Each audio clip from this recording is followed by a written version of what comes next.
Celtics wing Jaylen Brown didn't mince his words. "That was just a expletive disgrace at the end of the game," Brown said Thursday night after his team lost Game 3 of its second-round playoff series against the Toronto Raptors.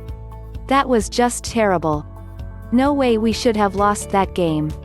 With the score tied at 101 in the final seconds of the fourth quarter, Celtics point guard Kemba Walker dodged a double team on the perimeter to dish a perfect bounce pass to a wide-open Daniel Theis. The Raptors had a foul to give, but Theis, uncontested, went up for a two-handed jam and gave the Celtics a 2-point lead with just 0.5 seconds left on the clock. The Raptors then called a timeout, their last, to draw up their final play. Walker subbed out in favor of 7'5", 7'6", if you ask him, center Tacko Fall.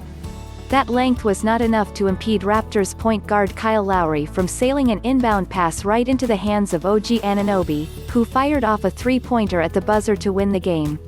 "We just needed one stop to win the expletive game and we ended up losing," Brown said. Anunoby's buzzer beater not only gave his team the 104-103 victory, but it also saved the Raptors from falling behind 3-0 in the series.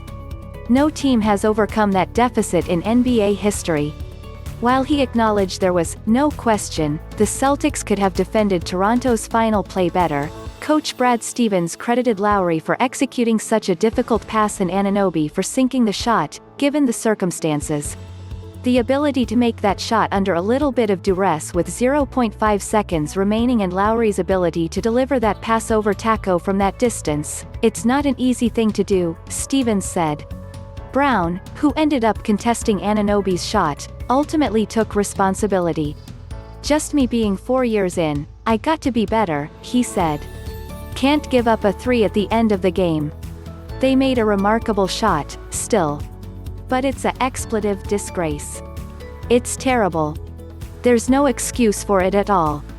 It was ridiculous." So, what exactly went wrong? Well, Brown is not necessarily the one to blame. Jayson Tatum initially started guarding Anunoby in the corner closest to Boston's bench. As Anunoby started cutting along the baseline, however, Marcus Smart motioned for Tatum to stay in that corner so that he could defend Fred Van Vleet. Lowry revealed after the game that the initial play was designed for Van Vleet.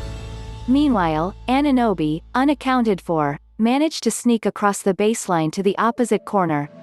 By the time Lowry's pass was in the air, Brown, the closest defender, was caught up covering Marc Gasol in the paint.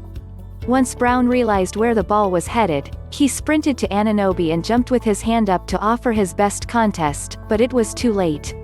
Anunoby sunk the shot, prompting Toronto's bench to rush the court. After the defensive breakdown, multiple Celtics expressed the need for better communication.